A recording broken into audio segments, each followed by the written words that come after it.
नमस्कार। वैद्य सुश्रुत गाडगिल, व्यावहारिक आयुर्वेद भाग 8, अंजन।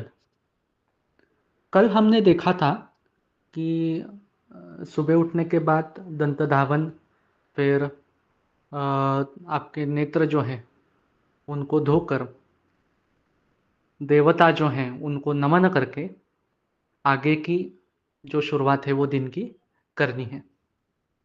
इसके आगे आता है जिससे आप पूरी सृष्टि देख पाते हो, उस नेत्रों की रक्षा। तो उसके लिए वैयक्तिक स्वास्थ्य वृत्त में आगे वाले श्लोक आते हैं। अष्टांग संग्रह सूत्रस्थान 3रा अध्याय श्लोक नंबर 13, इसमें ये सारा वर्णन है। सवीरमैजनम नित्यम हितमक्ष्णोः ततो भजेत, लोचने तेन भवतो मनोजनीये सूक्ष्म दर्शने, व्यक्तत्रिवर्णे विमले सुस्निग्ध घन पक्ष्मणि। यहाँ पर ये बताते हैं नित्य मतलब डेली करने के लिए ये चीज़ है। आपको हर रोज अंजन करना है। वो जो अंजन आता है वो सवीरांजन करके एक अंजन मिलता है, वो आता है। एक्चुअली इस अंजन के 5 प्रकार है, नीलांजन, पुष्पांजन, संवीरांजन, इस तरीके से करके। तो उसमें से संवीरांजन डालने के लिए बोला है। अभी के ज़माने में अगर ये नहीं मिलता तो एक तूपांजन करके डिब्बी आती है, तो उसका भी अंजन आप कर सकते हैं। वरना जो आईटी फील्ड में काम करने वाले लोग हैं, पीसी पर ज़्यादा काम करने वाले, मोबाइल का ज़्यादा यूज़ करने वाले, इस तरीके के जो लोग हैं, उनके लिए एक नेत्रामृतम नाम के अंजन के ड्रॉप्स मिलते हैं।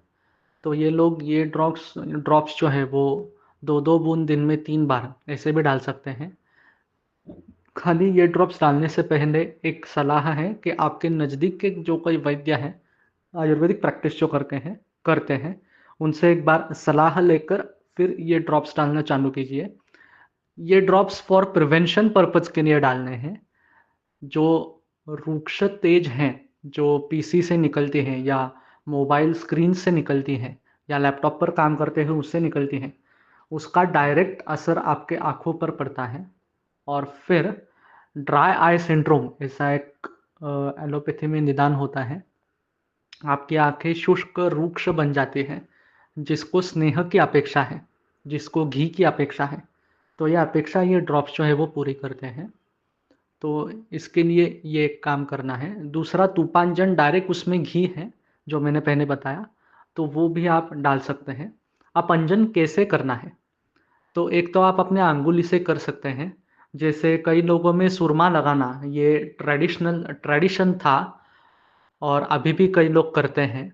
तो उस तरीके से आप खुद के अंगुली में अंजन लेकर नेत्र में अंतर अंदर वो आपको करना है।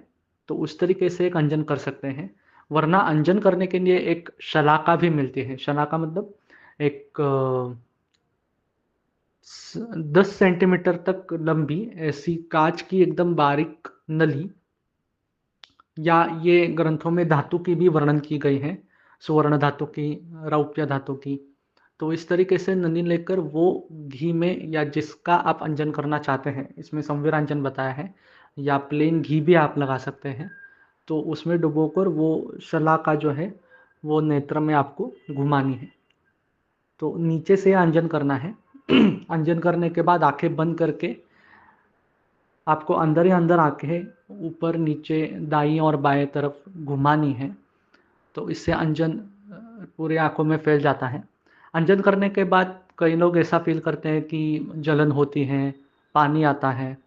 तो ये नॉर्मल कंडीशन है। इसके बाद 1-2 मिनट में ये चले जाते हैं सिम्पटम जो है वो, उसके बाद ठंडा लगता है। तो ये अंजन अगर आप अपने नेत्र प्रिवेंट करना चाहते हो, अगर आप जो कैटरैक्ट बुढ़ापे में आता है वो अगर प्रिवेंट करना चाहते हो, वो लेट आना ऐसे चाहते हो, क्योंकि शरीर हमारा जो है वो शीर्यते तत् शरीरम, ऐसे आयुर्वेद की व्याख्या है। तो वो धीरे धीरे घटता जाता है। तो उस वजह से ये आना ही है, लेकिन हम ये डिले ज़रूर कर सकते हैं। तो अगर ये सब चीज़ें चाहते हो, अच्छी तरीके से दुनिया देखना चाहते हो, सभी रंगों का, इस जगत का आनंद लेना चाहते हो, तो अंजन ये चिकित्सा, ये प्रक्रिया हर रोज़ करने की प्रक्रिया है। धन्यवाद।